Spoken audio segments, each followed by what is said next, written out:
Hello guys and welcome to another video of The Thinker, the guy who likes to think about stuff.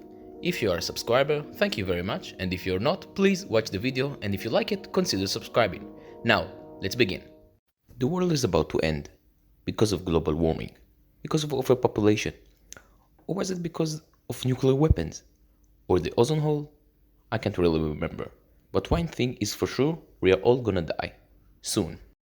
Every generation has its own scientists, religion people, or experts who tells the public that the world or the country is about to end. Every generation has its own reasons. One pretty gross example of that is that in 1900, experts predicted that by 1950, London will drown in horse feces. I'm not joking. They calculated the rate which horses are producing feces and multiplied it by the number of the horses. Add to that the rate of the growing population, the number of people who own horses, and voila, you have a city full of shit. That is one big pile of shit. In a number of years, the motor vehicle showed up. Of course, they couldn't predict that. And that's the problem with predictions. Those who try to predict the future, even if they are really experts, have to assume that things will go exactly how they are going now, no sudden changes. Another good example is the nuclear bomb.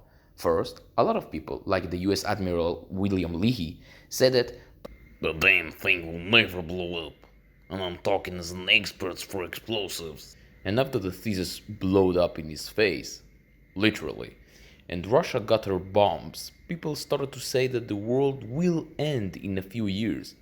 74 years and one Cold War later, the world is still standing, more peaceful and less dangerous than ever.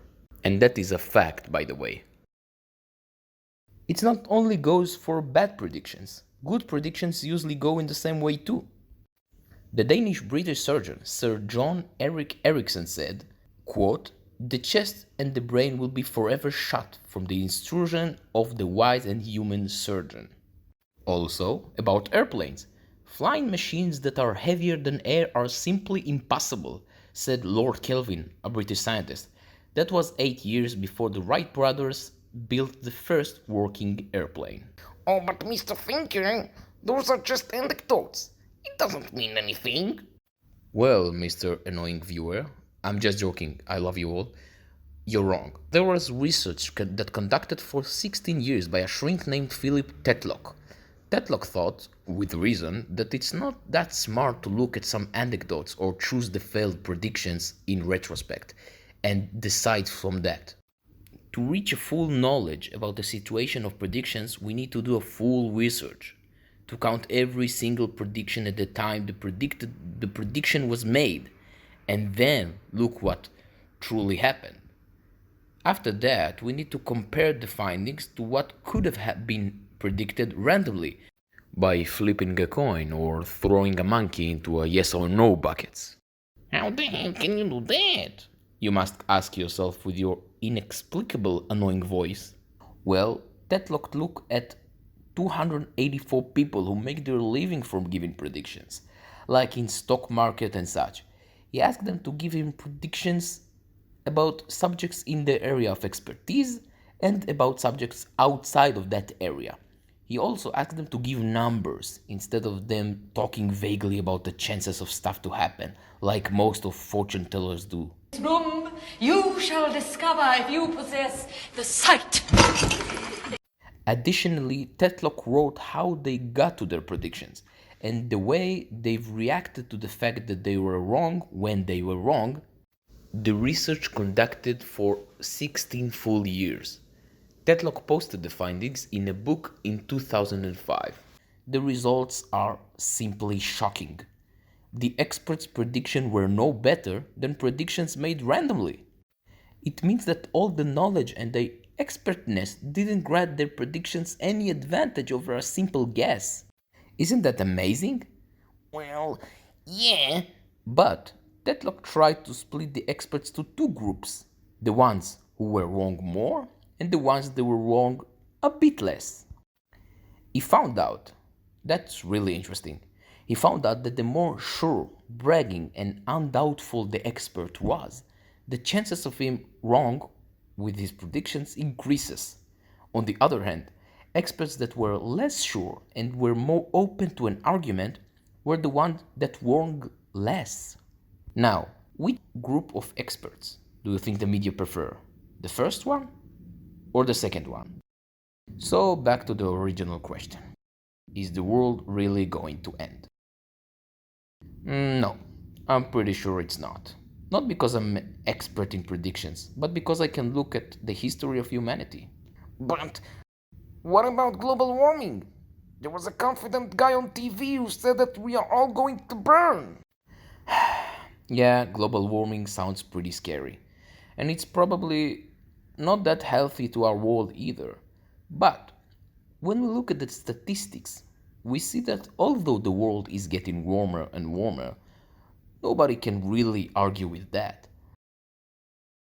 Less people are dying from weather-related causes, like storm and floods. Probably because of the same things that caused the warming in the first place. We built stronger buildings with factories and trucks that produces the greenhouse gases.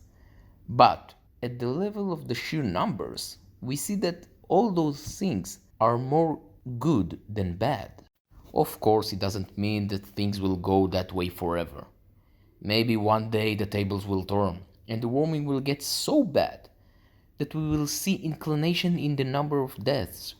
Maybe we won't be able to live in half of the countries. Maybe we will starve because nothing will grow on such a hot planet. Getting warmer in this area here and this area here. But, the last but I'll try, to say that the planet will get warmer and warmer, we will have to assume that things will keep go exactly as they are now, and no sudden changes, like maybe a new way to produce energy will suddenly emerge.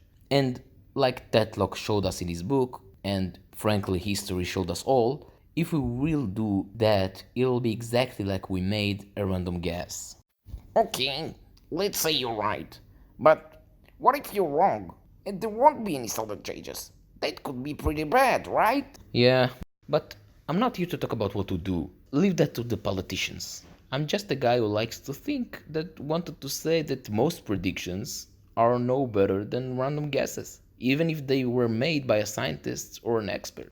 But personally, I agree with you. Really?